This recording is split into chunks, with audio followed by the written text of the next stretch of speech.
الحمد لله إن الحمد لله نحمده ونستعينه ونستغفره ونؤمن به ونتوكل عليه ونعوذ بالله من شرور أنفسنا وسيئات أعمالنا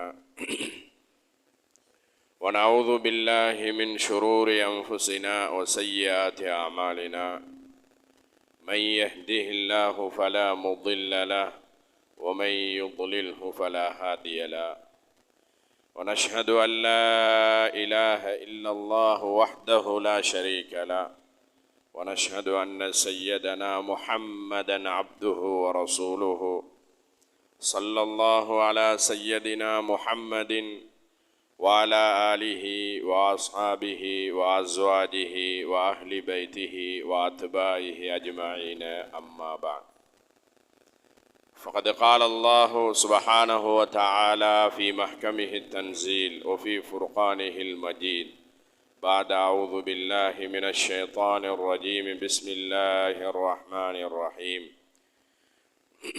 اهدنا الصراط المستقيم صراط الذين أنعمت عليهم غير المغضوب عليهم ولا الضالين آمين صدق الله مولانا العلي العظيم قال النبي صلى الله عليه وسلم إنما الأعمال بالنيات وإنما لكل امرئ ما نوى فمن كانت هجرته إلى الله ورسوله فهجرته إلى الله ورسوله ومن كانت هجرته لدنيا يصيبها أو امرأة ينكحها فهجرته إلى ما هاجر إليه رواه البخاري أو كما قال عليه الصلاة والسلام. எல்லா புகழும் புகழ்ச்சியும் இந்த உலகை படைத்து நேர்மையான நீதியான நிர்வாகம் செய்து கொண்டிருக்கக்கூடிய ரப்புல் ஆலமீன் அல்லாஹ்வுக்கே உரித்தாகட்டும். அல்ஹம்துலில்லாஹ். சலாத்தும் சலாமும்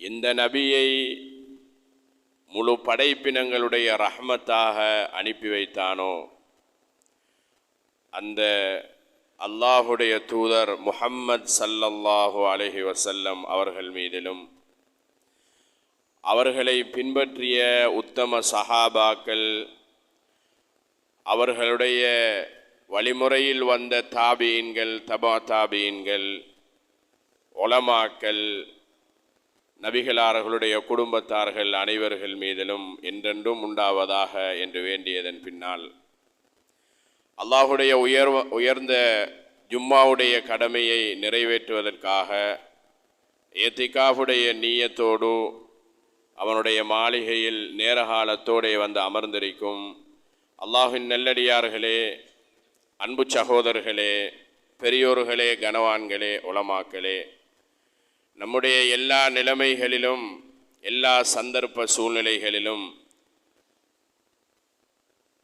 அல்லாஹுவை பயந்து அஞ்சி அவனுடைய கட்டளைகளை எடுத்தும் அவன் எவைகளையெல்லாம் ஈருலக வாழ்க்கையினுடைய வெற்றிக்காக தடை செய்து ஹராமாக்கியிருக்கிறானோ அந்த காரியங்களை விட்டும் நம்முடைய வாழ்நாளை பாதுகாத்து வாழ்ந்து கொள்ளுமாறும் முதலில் அடியானாகிய எனக்கும் அப்பால் உங்களுக்கும் நான் அல்லாஹுடைய பயம், இறையச்சம், தக்வாவை கொண்டு வசியத் செய்து கொள்கிறேன். அன்பு கட்டளையும் பிறப்பித்துக் கொள்கிறேன். இத்தகுல்லாஹ்.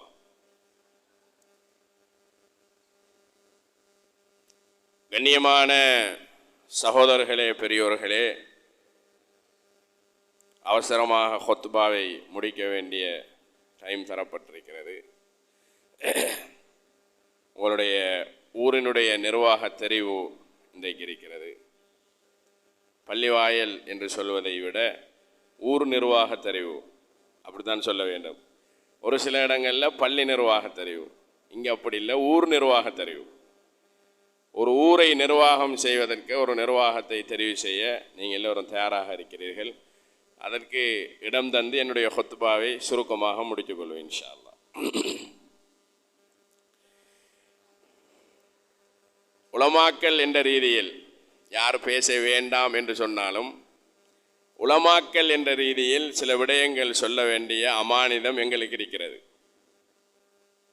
ஊரினுடைய உலமாக்களுக்கு இருக்கிறது, ஊரினுடைய புத்திஜீவிகளுக்கு இருக்கிறது. அதனால் ஒரு சில என்னால் நான் உங்களுடைய பார்வையில் வயதை குறைந்தவனாக இருந்தாலும் என்னை விட அனுபவசாலிகள், படித்தவர்கள், மூத்த உலமாக்கள் இருக்கக்கூடிய இந்த சபையில் எனக்கு தெரிந்த ஒரு சில விடயங்களை இந்த நேரத்தில் சொல்லிவிட்டு போகலாம் ஹுத்பாவில் என்று நினைக்கிறேன். நிர்வாகத் தெரிவு, ஊர் நிர்வாகத் தெரிவு என்று எடுத்துக்கொண்டால் அதை தெரிவு செய்வது உங்களுடைய விருப்பம், அவரவர்களுடைய விருப்பம். இந்த சந்தர்ப்பத்தில் முதலாவதாக தெரிவு செய்யப்படுவதற்கு முன்னால் 3 விடயங்களை நீங்கள் எல்லோரும் கவனத்தில் கொள்ள வேண்டும். முதலாவதாக, பள்ளிவாயலில் நீங்கள் அந்த தெரிவை வைத்தால் பள்ளியுடைய கண்ணியம் பாதுகாக்கப்பட வேண்டும். சொல்லுவாங்க, குளத்துக்கு குளிக்க போய் சேத்த பூசிட்டு வந்ததாக இருந்துடப்படாது.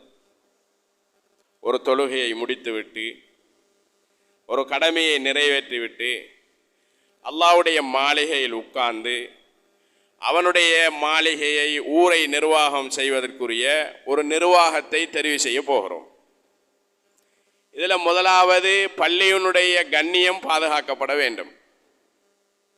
உங்கள் எல்லோருக்கும் தெரியும், ஒரு ஆள் தனிமையில் தொழுகிறாரு, இமாம் ஜமாத் முடிஞ்சு தனியே தொழுகிறாரு. நம்ம மார்க்கத்தில் தொழுகையினுடைய நிபந்தனையில் ஒன்றுண்டா, தனியே தொழுதா முன்னுக்கு ஒரு ஒரு தடுப்பு வைக்கணும். ஏன்? நான் தொழுகிறேன், நீங்கள் யாரும் வந்துடாதீங்க என்று சொல்கிறாரு. ஒருத்தர் அவரை தொழுதுட்டு இவர் தொழுகிறதுக்கு முன்னால் கவனக்குறைவாக அவர் கடந்து போகிறாரு. இவர் அங்கே சிரிக்கவும் இல்லை, சத்தம் போடவும் இல்லை, தொழுகிறவரை எந்த தொந்தரவு செய்யவும் இல்லை, தொழுகிறவருக்கு முன்னால் கடந்து போகிறாரு. இந்த விபரீதம் என்னண்டா, இந்த கடந்து போகிறாரே அவருடைய 40 வருஷத்துடைய நெல்லமல்கள் அழிக்கப்படும்.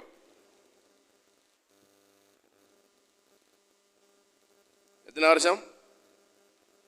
40 வருஷத்தில் செஞ்ச நெல்லமல்களுடைய நன்மைகள் பட்டோலையிலிருந்து இல்லாமக்கப்படும்.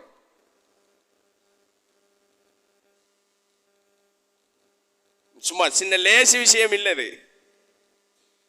ஒருத்தர் பள்ளி வாயிலுக்குள்ள இருந்து வெடிச்சிரிப்பு சிரிக்காரு. சரி, அதை விடுவோமே.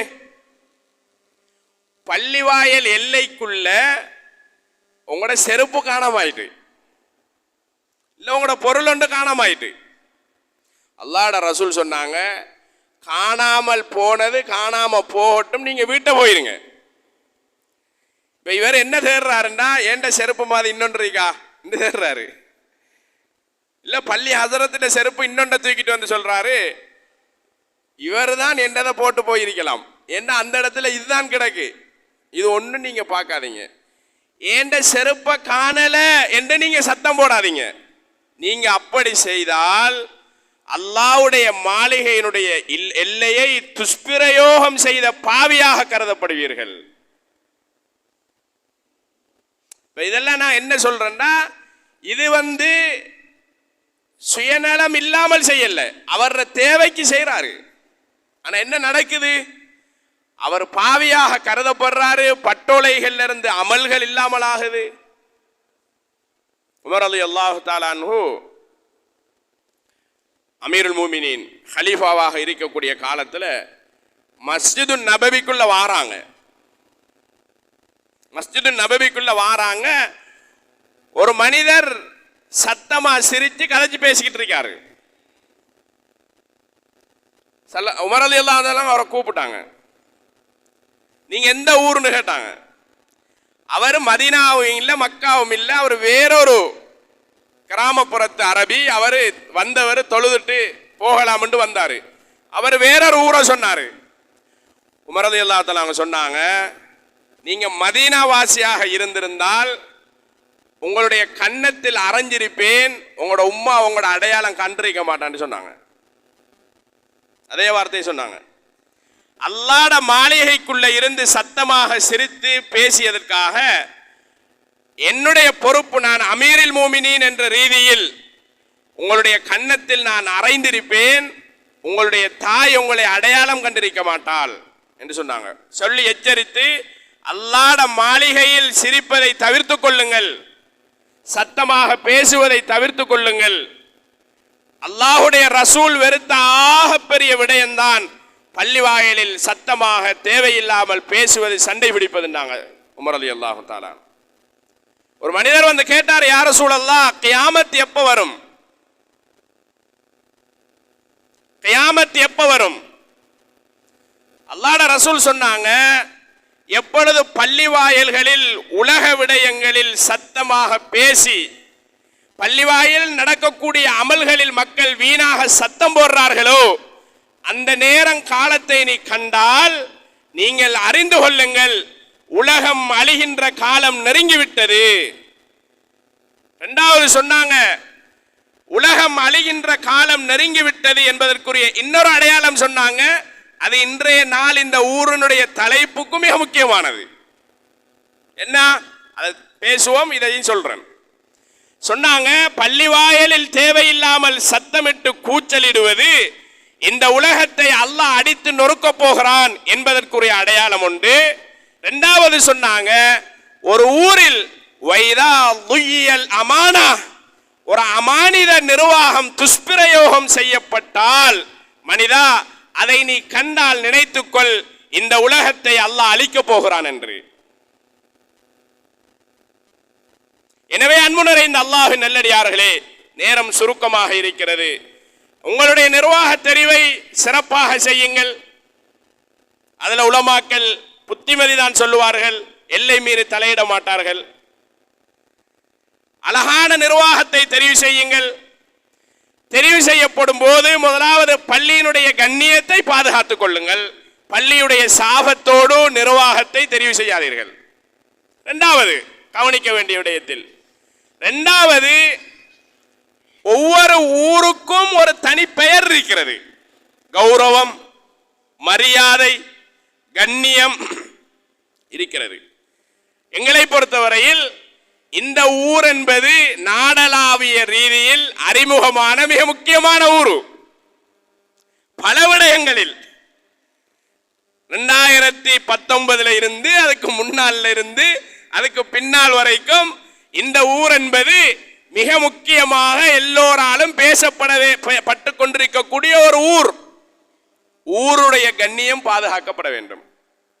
மூதாதையர்கள் சேர்த்து வைத்த கண்ணியம், உலமாக்கள் சேர்த்து வைத்த கௌரவம், இந்த ஊருக்காக முன்னோர்கள் பாடுபட்ட கஷ்டங்களுக்குரிய பிரதிபலன்கள் எல்லாம் பாதுகாக்கப்பட்டு உங்களுடைய நிர்வாகம் தெரிவு செய்யப்பட வேண்டும். ஏனென்றால் பல நிர்வாக தெரிவுக்கு நாங்கள் போயிருக்கிறோம், ஹொத்துபாக்களும் செஞ்சிருக்கிறோம். ஹசரத் மாரோட பேசும்போது நான் சொன்னேன், ஒரு நிர்வாக தெரிவுக்கு போயிருந்தேன். அல்லாஹ் அதை பாதுகாக்க வேண்டும், அதை இல்லாமலாக்க வேண்டும். இங்கே 3 தடவை நிர்வாக தெரிவு, 4வது தடவை வாகனங்கள் உடைக்கப்பட்டு தெரிவுக்கு வந்தவங்கட ஆளாளாக சண்டை பிடிச்சி, ஆளாளாக பள்ளிக்குள்ள கட்டி பிறண்டு சண்டை பிடிச்சி, இல்லாத பொல்லாத வார்த்தைகள் பேசின உடனே எமர்ஜென்சியாக போலீசாருக்கு அறிவிக்கப்பட்டு முப்படைகள் பள்ளி வாயிலுக்குள்ள செருப்பு காலோட. யாரும் சொன்ன கதை இல்ல, நாங்க கண்டது. மிம்பர்ல 1 மணித்தியாலம் இதுதான் பயான்.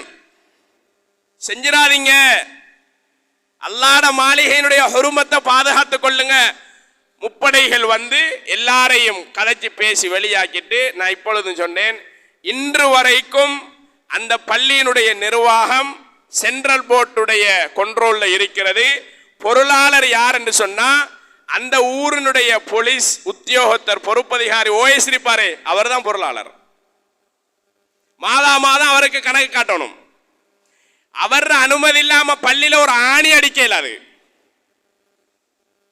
இந்த நிலைமைகளுக்கு நம்முடைய செயல்பாடு இந்த ஊரையும் இந்த பள்ளி வாயிலையும் தள்ளிவிடக் கூடாது. 3வது விஷயங்கள் பேசியிருக்கிறது. மூணாவது, ஊரினுடைய உலமாக்களுடைய கௌரவத்தை பாதுகாக்கணும். இந்த ஊரை பொறுத்தவரையில் அதிகமான உலமாக்கள் நிறைந்த ஊரு, பேர் போனவர்கள் இருக்கிறார்கள். இந்த ஊரினுடைய கண்ணியத்தை பாதுகாக்க வேண்டும் என்று பாடுபடக்கூடிய நாங்கள் அறிந்த வகையில் பாதுகாக்க வேண்டும் என்று பாடுபடக்கூடிய உலமாக்கள் இருக்கிறார்கள். இளம் உலமாக்கள், மூத்தவர்கள், அவர்களுடைய கௌரவத்தை பாதுகாக்கின்ற ரீதியில இந்த நிர்வாக தெரிவு அழகாக அமையணும்.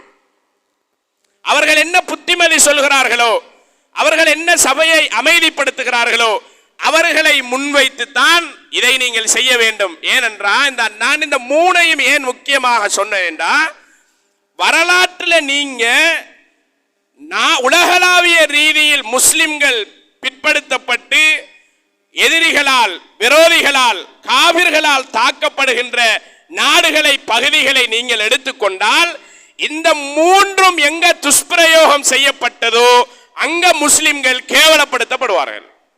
உதாரணமாக நிறைய உலமாக்கள் சபையில் இருக்கிறார்கள், கேளுங்கள். மியான்மரில் ரோஹிங்கியா முஸ்லிம்கள் என்று கேள்விப்பட்டிருக்கிறோம். அவர்கள் படுகின்ற கஷ்டங்கள், நாட்டினுடைய பிரஜை உரிமை கூட இல்லாமல், வாக்குரிமை கூட இல்லாமல் இன்றைக்கும் அவர்கள் அந்த நாட்டில் கேவலப்பட்டு அகதிகளாக ஆக்கப்பட்டு தாக்கப்படுகிறார்கள் என்றால் அது சாதாரண ரோஹிங்கியா முஸ்லிம்கள் அல்ல. உலமாக்கள் நிறைந்த, முஹத்திஸீன்கள் நிறைந்த, முஃபஸ்ஸிரீன்கள் நிறைந்த, ஹாஃபில்கள் நிறைந்த உலமாக்கள், முஃப்திகளை உருவாக்கிய பகுதிதான் அந்த ரோஹிங்கியா. என்ன நடந்த? அவங்க உலமாக்களை மதிக்கல, பள்ளி வாயில்களுடைய கண்ணியம் பேணல்ல, ஊரினுடைய மூத்தவர்களுடைய கௌரவத்தை பேணல்ல. கடைசியில் அல்லாஹ் என்ன நிலைமைக்கு கொண்டு வந்தான் என்றால் அவர்களை இழிவுபடுத்தி உணர வைக்கக்கூடிய சந்தர்ப்பத்தை அல்லாஹ் அவர்களுக்கு கொடுத்திருக்கிறான். இவைகள் மூன்றும் முக்கியமாக நம்முடைய ஊரில் நீங்கள் கவனத்தில் கொள்ள வேண்டும். இதை ஞாபகம் வைத்துக் கொள்ளுங்கள். அமைதியாக துஆவோடு, இஸ்திக்ஃபாரோடு, திக்ரோடு நல்லதொரு நிர்வாகம் ஊருக்கு அமைய வேண்டும் என்ற துஆவோடு எல்லாரும் தெரிவு செய்ய அல்லாஹ் தஆலா உங்கள் அனைவருக்கும் அந்த சந்தர்ப்பத்தை தரணும். கண்ணியமான சகோதரர்களே, இரண்டாவது விஷயம் என்னென்றா, பள்ளி நிர்வாகம், ஊர் நிர்வாகம், இதை எடுத்துக்கொண்டால் இப்ப நிறைய பேர் என்ன நினைக்காங்கண்டா, இப்ப நீங்க வந்திருக்கிறவங்க நினைப்பீங்க பதவி, பள்ளி நிர்வாக தலைவர் ஒரு பதவி, செயலாளர் ஒரு பதவி, பொருளாளர் ஒரு பதவி, அப்படிதான் நீங்க நினைப்பீங்க. இல்ல, அப்படி நினைக்காதீங்க. பள்ளி வாயிலுடைய நிர்வாகம், தலைமைத்துவத்திலிருந்து கடைசி ஆள் வரைக்கும் உள்ள அந்த நிர்வாக, அந்த 25 பேரும் இருக்கிறாங்களே, இவங்க யார் என்று சொன்னா பெரியோரு அமானிதத்தை சுமந்தவர்கள். குல்லுக்கும் ராயின், ஸல்லல்லாஹு அலைஹி வஸல்லம் சொன்னாங்க, குல்லுக்கும் ராயின், நீங்கள் எல்லோரும் அமானிதத்தை சுமந்த பொறுப்புதாரிகள். வகுல்லுக்கும் மஸ்ஊலுன் அன் ரஅயத்திஹி, கியாமத்தில் நீங்க வாங்க, உங்களுக்கு என்ன அமானிதம் தரப்பட்டதோ அதை பற்றி விசாரிக்கப்படாமல் நீங்கள் நின்ற இடத்தை விட்டு அசைய முடியாதுன்றாங்க ஸல்லல்லாஹு அலைஹி வஸல்லம். பள்ளி நிர்வாகத்தை விடுவோம், ஊர் நிர்வாகத்தையும் விடுவோம், அமானிதமாக இருக்கட்டும். இது அல்லாமல் நானும் நீங்களும் மனைவி என்ற அமானிதத்தை சுமந்திருக்கிறோம், பிள்ளைகள் என்ற அமானிதத்தை சுமந்திருக்கிறோம், பெண் பிள்ளைகளுடைய பாப்பா என்ற அமானிதத்தை சுமந்திருக்கிறோம், ஒரு முதலாளி என்று தொழிலாளியுடைய அமானிதத்தை சுமந்திருக்கிறோம். பல அமானிதங்களை சுமந்திருக்கக்கூடிய நானும் நீங்களும் மனைவியுடைய அமானிதம் விசாரிக்கப்பட்டா நான் என்ன பதில் சொல்ல போகிறேன்? பெண் பிள்ளைகளுடைய அமானிதம் விசாரிக்கப்பட்டா கியாமத்துல நான் என்ன தயாரிப்பு செய்து வைத்திருக்கிறேன்?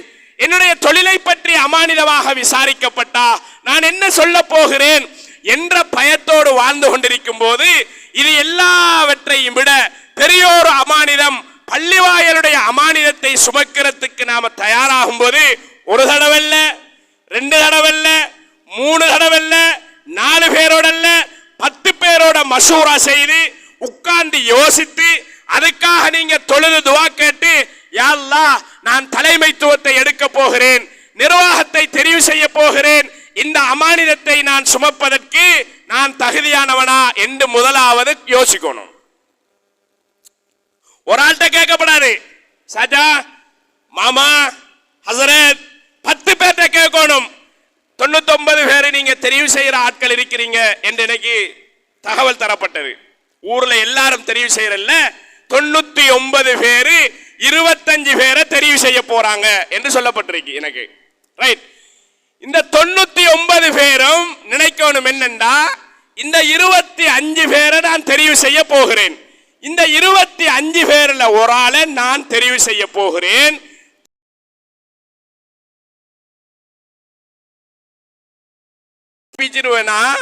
இல்ல இந்த 3 வருஷமும் ஊர்ற பதுவா எனக்கு தான் வருமா? அப்படித்தான் யோசிக்கணும். எப்படி யோசிக்கணும்? இது எத்தனை வருஷம் நீங்க தெரியாது. 99 பேரும் யோசிக்கணும் என்னண்டா, நான் ஒரு ஆளை தெரிவு செய்ய போகிறேன். தெரிவு செஞ்சு அந்த இடத்துல உட்கார வச்சா இந்த 7 வருஷமும் அல்ல இந்த 3 வருஷமும் இவரின் மூலமாக எனக்கும் என் மனைவி பிள்ளைகளுக்கும் துவாவும் ஊரினுடைய பரக்கத்தும் வருமா? இல்ல இந்த 3-4 வருஷமும் நாசமா போனவன் இவன் தானே இவரை தெரிவு செய்தான், இப்படி போகுதே என்ற சாபம் வருமா என்பதை முதலாவது அந்த 99 பேரும் நீங்க மனசுல வச்சு கொள்ளணும். ஏன்னா நாம அனுபவிச்சிருக்கிறோம். அரசியல்வாதிகள்ல இந்த நாட்டில தலையில மண்ணள்ளி வச்சு நான் உங்களுக்கு பெரிய பயான் செய்ய தேவையில்ல. கடந்த இந்த ஜனாதிபதிக்கு முன்னால் போன ஜனாதிபதியினுடைய வரலாறை நீங்க படிச்சு பார்த்தா முழு குர்ஆனுடைய தஃப்சீரும் அதுக்குள்ள இருக்கு. விளங்குதா? நாங்க ஓதுற காலத்துல சில குர்ஆன் எங்கட ஹசரத் மாரு சில குர்ஆன் வசனத்தை ஓதி தஃப்சீர் செய்வாங்க, எங்களுக்கு விளங்குறல்ல.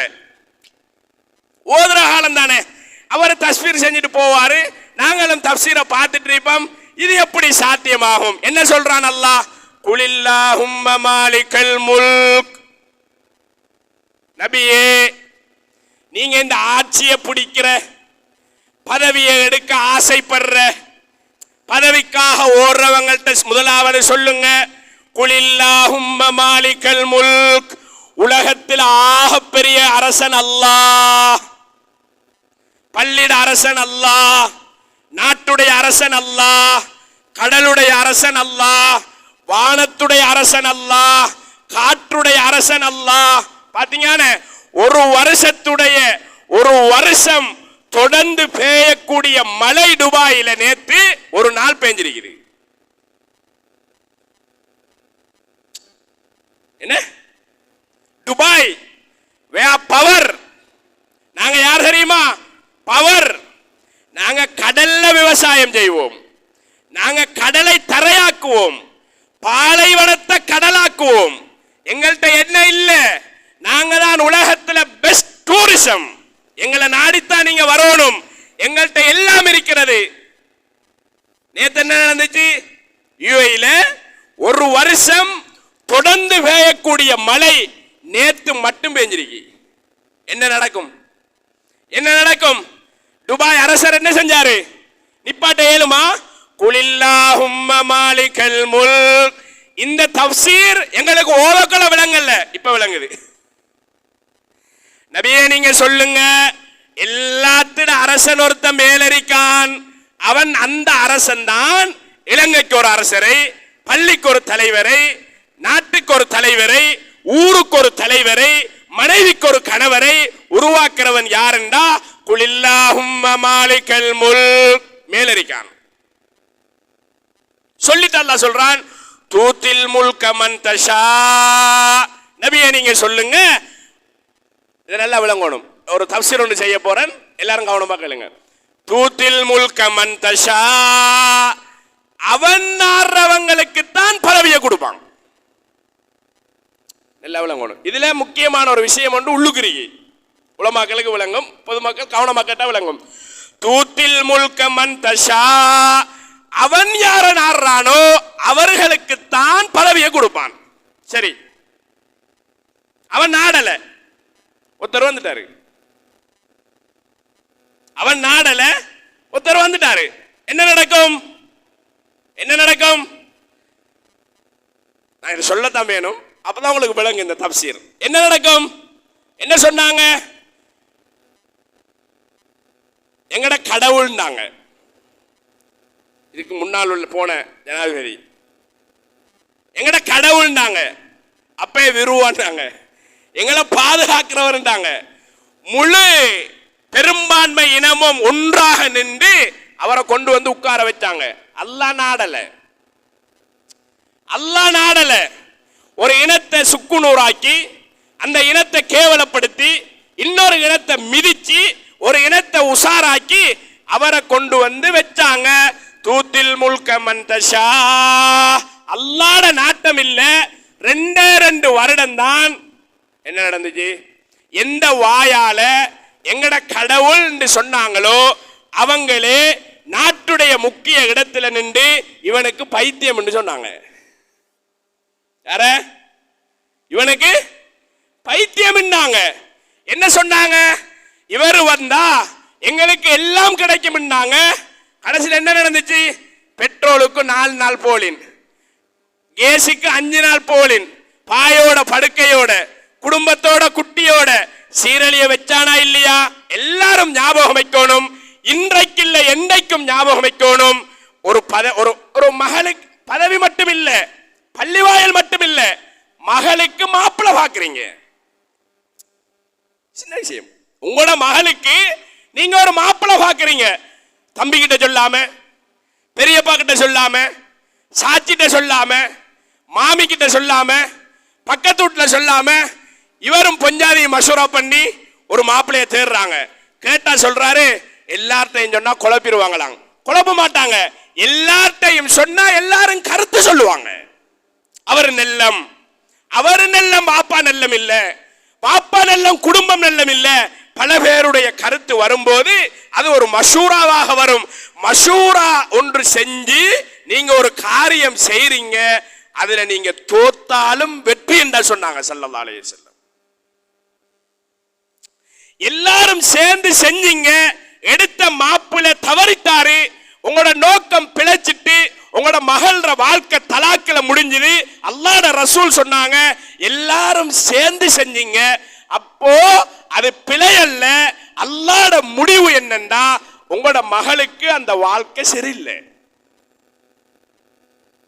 நீங்க மட்டும் எடுத்தீங்க, 5 பேர் சேர்ந்து ஒரு ஆளை தெரிவு செஞ்சீங்க, அதுக்குள்ளே அமர்த்தினீங்க, அவரை கொண்டு நீங்க உட்கார வச்சீங்கன்னா உங்களுக்கு நலவு நடக்கும், ஊருக்கு நடக்காது.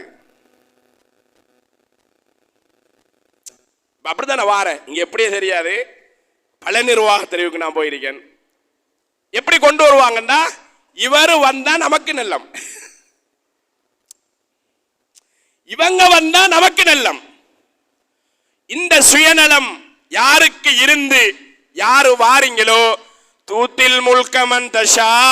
அடுத்து அல்லாஹ் சொல்றான், இப்படி வந்து நீங்க உள்ளுக்கு வந்து உட்கார்ந்தா வதன்சியுல் முல்கமன் தஷா, நாங்க என்ன செய்வோம்டா அப்படியே உங்களை அப்படியே உட்கார வச்சு இருந்த இடத்துல இருந்து புடுங்கி எடுப்போம்.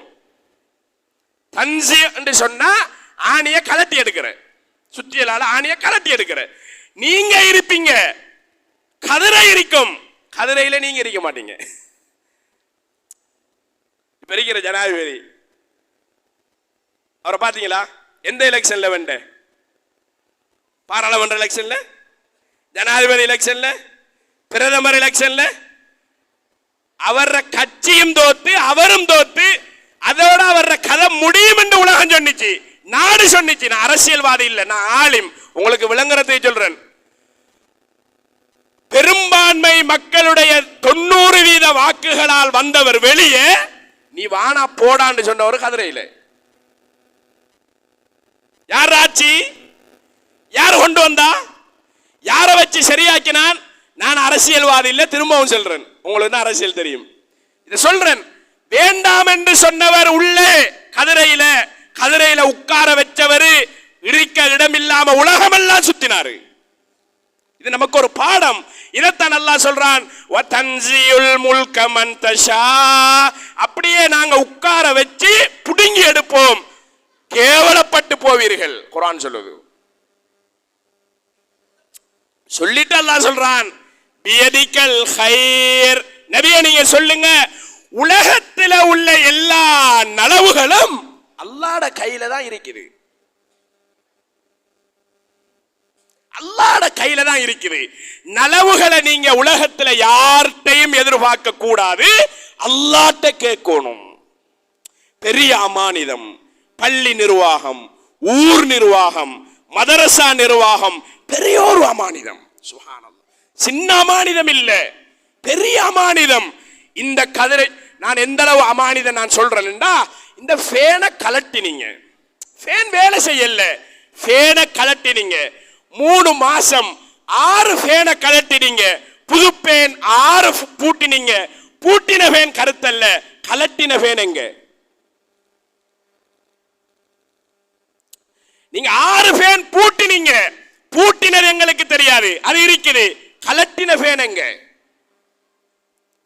இந்த கதிரைக்கு புது கதிரை மாத்தினீங்க, எங்களுக்கு புது கதிரை எங்கட கண்ணுக்கு நேர இருக்குது, புதுசி. பழசெங்க? கதவு நிலைய கலட்டினீங்க, ஒரு பகுதியை உடைச்சிங்க, உடைச்சி புதுசு கட்டினீங்க, புதுசு எங்களுக்கு தெரியுது, ஊர் மக்களுக்கு தெரியுது. உடைச்ச பழைய பள்ளி வாயிலுடைய சீட்டங்க, கைமரம் எங்க, நிலையங்க, கதவு எங்க, கணக்கெங்க? யாருக்கு பதில் சொல்றது? அமானிதம். நான் ஒரு பள்ளி நிர்வாக தெரிவுக்கு போயிருந்தேன்.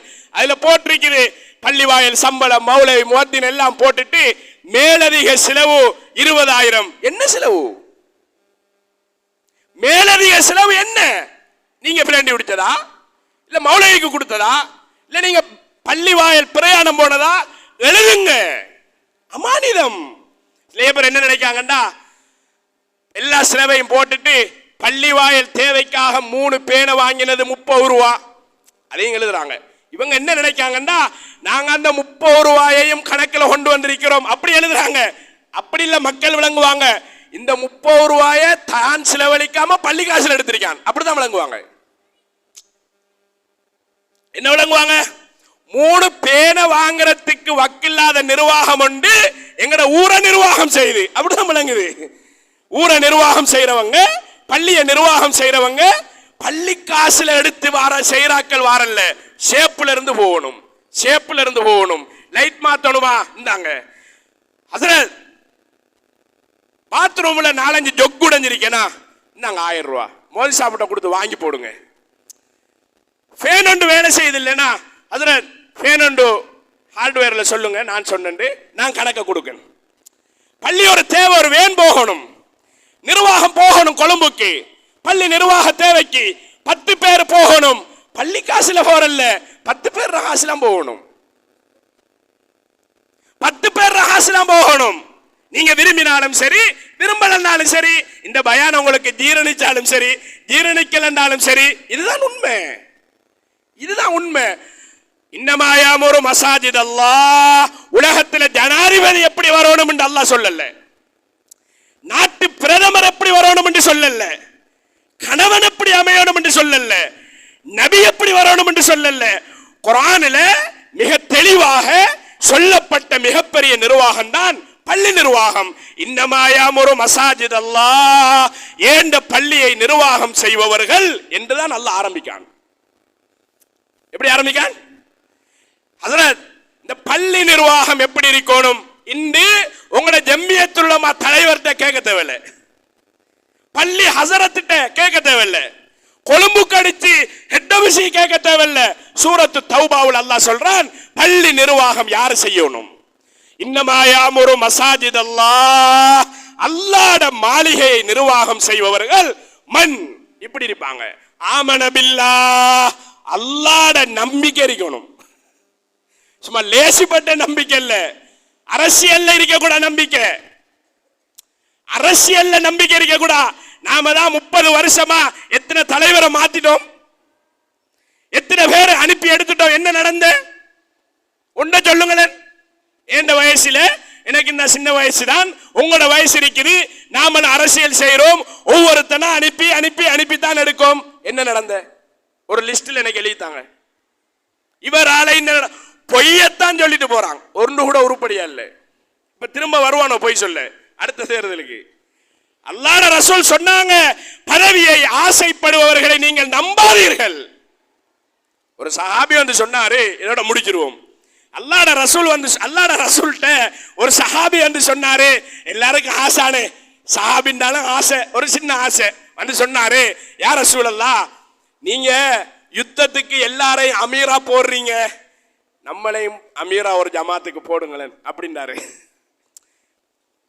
ஸல்லல்லாஹு அலைஹி வஸல்லம் அவர் இருக்கிற சபையில தான் உஹதுக்கு ஒரு ஆள் அனுப்புறாங்க, பத்ருக்கு ஒரு ஆள் அனுப்புறாங்க, ஹந்துக்கு ஒரு ஆள் அனுப்புறாங்க. என்னடா அவங்களுக்கு பக்கத்துல நாம இருக்கோம், நமக்கு இருக்கிறது அவங்களோட கண்ணுக்கு படலையோ அப்படின்னு அவரே நேரடியா வந்து அல்லாஹ்வுடைய ரசூல்கிட்ட கேட்டாரு, யா ரசூலல்லாஹ், எல்லாரையும் ஜமாத்துக்கு அமீரா போடுறீங்க, என்னையும் போடுங்களேன் அப்படின்னு சொன்னாரு. ஆசானே, ஆசை யாரைத்தான் விட்டுச்சு? ஆசை. அல்லாஹ்வுடைய ரசூல் இவர கதையை கேட்டுட்டு யோசிச்சுட்டு சொன்னாங்க, எப்படி சொன்னாங்கண்டா, நீங்க சரி வர மாட்டீங்கன்னாங்க. எப்படி? ஒரே வார்த்தையில சொன்னாங்க, அது அமீருக்கு நீங்க சரி வர மாட்டீங்க அப்படின்னா நிர்வாக தலைவருக்கு நிர்வாகத்துக்கு நீங்க தகுதி இல்லைன்னாங்க. அவர் சொன்னாரு, என்ன யா ரசூலல்லாஹ் இப்படி சொல்லிட்டீங்க, என்ன போட்டு பாருங்களேன். சரி அனுப்பி விட்டாங்க. ஒரு ஜமாத்துக்கு அவர் அமீராக்கினாங்க. ஸல்லல்லாஹு அலைஹி வஸல்லம் கேட்டுட்டாரு, அமீராக்கிட்டு அவரை கூப்பிட்டு சொன்னாங்க, இங்க வாங்க, நான் நீங்க நிர்வாகத்துக்கு தகுதி இல்லைன்னு சொன்னேன், நீங்க வம்புக்கு தலைமைத்துவத்தை கேட்டு எடுத்திருக்கிறீங்க. இன்ஷா அல்லாஹ் கியாமத்துல இந்த அமீரா போறீங்களே, இதை பற்றி விசாரிக்கப்படும், நான் நிப்பேன். விசாரிக்கப்படும் போது நீங்க நினைப்பீங்க, அந்த நேரத்தில் அல்லாஹ்வுடைய ரசூல் கன்னத்துல ரெண்ட போட்டு போடான்னு அனுப்பியிருக்கலாமே என்று கை செய்தப்படுவீர்கள் என்றாங்க ஸல்லல்லாஹு அலைஹி வஸல்லம். அவ்வளவு பயங்கரம். ஒன்றொன்றாக விசாரிக்கப்படும். ஒரு ஜமாத்தில் நீங்க தலைவராக போறீங்க, அமீராக, அந்த ஜமாத்தில் ஒருத்தன் தலைவலியோட தூங்கி இருந்தான், அந்த தலைவலியை பற்றி விசாரிக்கப்படுவீர்கள் அமீர். ஒருத்தன் வயிற்று வலியோட இருந்தான், அந்த வைத்திய வலியை பற்றி அமீர் விசாரிக்கப்படுவாரு. இந்த 40 நாள் ஜமாத்தாக வாராங்களே, அமீராக வாராங்களே, அந்த 40 நாள்ல 25 பேர் வந்தா 25 பேருக்கும் அந்த 40 நாளுடைய அமானிதம் அந்த அமீரிடத்தில் விசாரிக்கப்படும். சும்மா லேசிப்பட்ட விஷயம் இல்லை. மிச்சம் கவனமாக, மிக கவனமாக நடந்து கொள்ளுங்கள். தெரிவு செய்யற 99 பேரும் தான் முக்கியம், 25 பேர் முக்கியம் இல்ல, 99 பேர் தான் முக்கியம். நீங்க யாரை தெரிவு செய்கிறீர்கள், உங்களுக்கு சாபம் தருமா அல்லது துவா தருமா, நீங்க தான் முடிவு செய்யணும். அவங்க 25 பேர் உள்ளுக்கு வந்துருவாங்க, ஏன் நீங்க தெரிவு செஞ்ச, அவங்க வந்து அவங்களோட வேலையை பார்ப்பாங்க. எனவே நிறைய பேச இருக்குது, டைம் முடிஞ்சது, நிறைய பேச இருக்குது. பள்ளி வாயிலுடைய அமானிதம், ஒவ்வொரு சொத்தும் அமானிதம். நான் இப்ப சொன்னேன், ஒவ்வொரு பேச்சு அமானிதம், ஒவ்வொரு கடுகு மணியளவு பள்ளியினுடைய அமானிதம். நான் சொன்னேன், புதுசு இருக்கிறது, பழசங்க. புதுசு எல்லாருக்கும் தெரியும், பழசங்க, காசங்க, காணியினுடைய பெருமதி, காணியங்க, பிச்சை தேங்காய்ங்க, பிச்சை தேங்காய்ங்க. நிறைய பிரச்சனை, நிறைய இடங்கள்ல. அல்லாஹ்வுடைய காவல் இங்க அப்படி இருக்காது, நிறைய இடங்கள்ல காசி பணம் நிறைய புழங்கக்கூடிய இடங்கள் இருக்கிறது. எங்களுக்கு ஒரு செமினார் நடக்கும் போது ஷேக் அவங்க சொன்னாங்க, நாட்டினுடைய ஜம்மியாவுடைய தலைவர் சொன்னாங்க, எங்களை பார்த்து, உலமாக்களை பார்த்து, பிள்ளைகள் நீங்க அல்லாஹ்விடத்துல கேளுங்க, இந்த நாட்டில் 6 பள்ளிவாயல் இருக்கிறது, இந்த 6 பள்ளிவாயலுடைய சொத்துகளும் சரியாக பராமரிக்கப்படுமாக இருந்தால் நாட்டில் உள்ள அத்தனை பள்ளியினுடைய இமாம்களுக்கும் 6 பள்ளிவாயலும் சம்பளம் கொடுக்கலாம்ன்றாங்க. அவ்வளவு வசதி இருக்கிறது, அவ்வளவு சொத்து இருக்கிறது. என்ன நடக்குது? அப்பா இருந்தாரு, அப்பாட காலத்துல பள்ளியினுடைய பஜார்ல இருந்த கடையை அவர கூட்டாளிக்கு 99 வருஷத்துக்கு எழுதியிருக்காரு. யார்ட்ட கட்ட எழுதின? எவ்வளவு வாடகை? 600 ரூபாய் வாடகை. பேரன் பிள்ளையும் இன்றைக்கு அந்த கடைக்கு 600 ரூபாய் தான் கொடுக்கான்.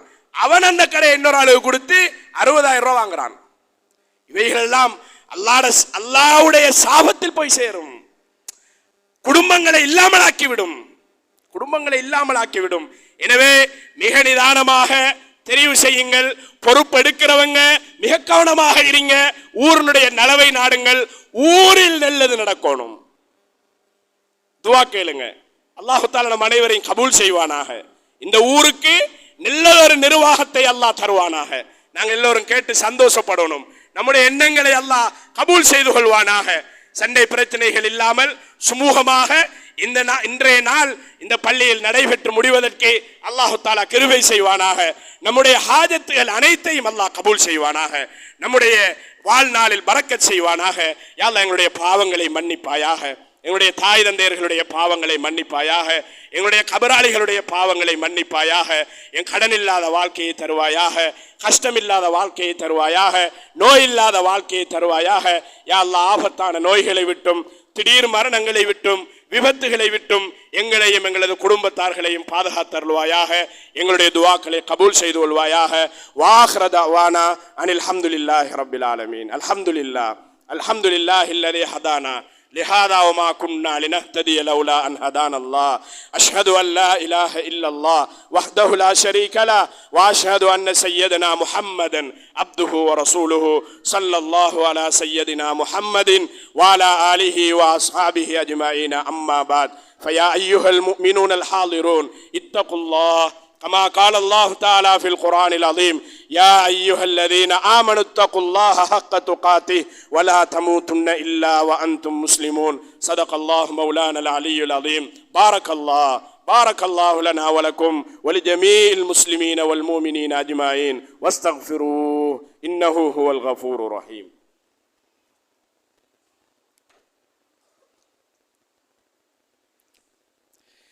الحمد لله العلي العظيم لا راد لما قضاه ولا دافع لما قدر. أحمده حمدا كثيرا وأشكره شكرا جزيلا. نحمده ونستعينه ونستغفره ونتوب إليه عما صدر. أشهد أن لا إله إلا الله وحده لا شريك له وأشهد أن سيدنا محمدا عبده ورسوله المبعوث إلى كافة الخلق من الأسود والأحمر. صلى الله على سيدنا محمد وعلى آله وأصحابه أجمعين. أما بعد فيا أيها المؤمنون الحاضرون اتقوا الله كما قال الله تعالى في القرآن العظيم يا أيها الذين آمنوا اتقوا الله حق تقاته ولا تموتن إلا وأنتم مسلمون. واعتصموا بحبل الله جميعا ولا تفرقوا فمن شذ عن الجماعة شذ في سقر. عليكم باتباع سنة فإن السنة تهدي إلى الجنة وإن البدعة تهدي إلى النار ذات الوقود. وأشهد أن أحسن الحديث كتاب الله وخير الهدي هدي محمد صلى الله عليه وسلم وشر الأمور محدثاتها وكل محدثة بدعة وكل بدعة ضلالة وكل ضلالة في النار. إن الله وملائكته يصلون على النبي يا أيها الذين آمنوا صلوا عليه وسلموا تسليما. اللهم صل على سيدنا محمد وعلى آله وأصحابه خصوصا منهم على أول خلفاء راشدين المهديين سيدنا أبو بكر وعمر بن الخطاب وعثمان بن عفان وعلي بن أبي طالب رضي الله تعالى عنهم وفاطمة سيدة نساء أهل الجنة الحسن والحسين سيدا شباب أهل الجنة والحمزة أسد الله وأسد رسوله. اللهم اغفر للمؤمنين والمؤمنات والمسلمين والمسلمات الأحياء منه والأموات إنك قريب مجيب دعوات يا قاضي الحاجات. اللهم أجرنا من النار اللهم أجرنا من النار اللهم أجرنا من النار وادخلنا الجنة يا رب العالمين. إن الله يأمر بالعدل والإحسان وإيتاء ذي القربى وينهى عن الفحشاء والمنكر ولذكر الله أكبر والله يعلم ما تصنعون.